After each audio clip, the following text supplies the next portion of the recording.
Salut, c'est le Manin de Yingui. Alors aujourd'hui, j'aimerais parler de, du Cameroun et plus particulièrement de la chasse aux fonctionnaires fictifs qui a été engagée par le ministre de la fonction publique qui a fait publier une circulaire qui dit que le comptage physique de tous les fonctionnaires, tous les agents de l'État sera effectué dans les 3 mois. Alors, voyons un peu la chose de près. De quoi s'agit-il? Il s'agit ici des fonctionnaires qui ont déserté leur poste. Il s'agit là des fonctionnaires qui sont ailleurs et font des boulots, soit ils sont restés au Cameroun, ils font des boulots parallèles et puis ils sont payés comme fonctionnaires. Il s'agit des fonctionnaires, comme chaque ministre, on le dit, vient, il donne des matricules aux gens de sa famille, à ses proches et consorts, alors que ces gens-là ne travaillent nulle part. Il s'agit des fonctionnaires qui sont bel et bien enrôlés comme fonctionnaires, qui ont un matricule normal, euh, mais qui ont quitté le pays. Ils sont quelque part ailleurs, en Occident, même en Afrique ou partout ailleurs dans le monde, et leur salaire continue de passer. Maintenant, nous savons que le Fonds monétaire international a mis le Cameroun sous observation et des fonds ont été attribués au Cameroun pour son redressement économique. Et donc, il faut, l'une des conditions, c'est évidemment de réduire le train de vie de l'État. Le train de vie de l'État, comment est-ce qu'on le réduit? Les fonctionnaires, c'est une chose. Mais le gaspillage administratif, les voitures diverses qui sont utilisées pour des fins qui ne servent pas aux Camerounais, aux contribuables, ça n'a pas été encore, je vais dire, ça n'a pas encore été exploité.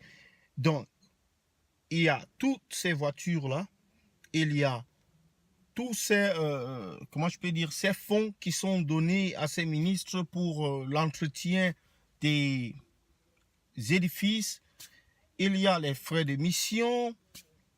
Moi, je dois même dire qu'il y a plus que ça.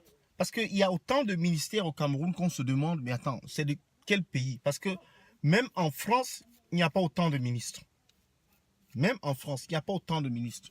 Les ministres et les ministres délégués, les ministres sans portefeuille, ministre de l'enseignement supérieur, ministre... Mais pourquoi on n'a pas un ministre de l'éducation tout court? Par exemple,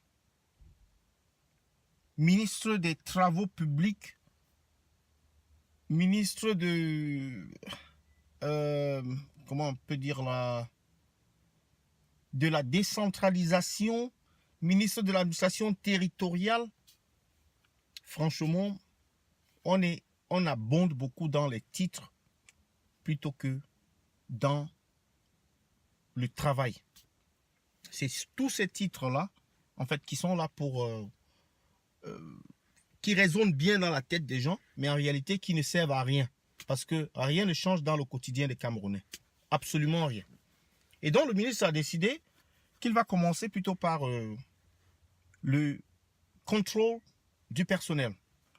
Alors, voilà les difficultés. Les difficultés, c'est que si on dit qu'on va faire un contrôle personnel et que les gens doivent le faire dans des points précis comme des banques et des banques, évidemment, oui, des banques où les gens partent toucher leur solde, il se pose un problème. C'est simplement qu'il est en train de donner une alerte à ces gens-là de se ranger. Et on connaît comment le système fonctionne. Donc, ces gens-là vont venir là pour les 1, 2, 3 mois, prochains mois, se soumettre.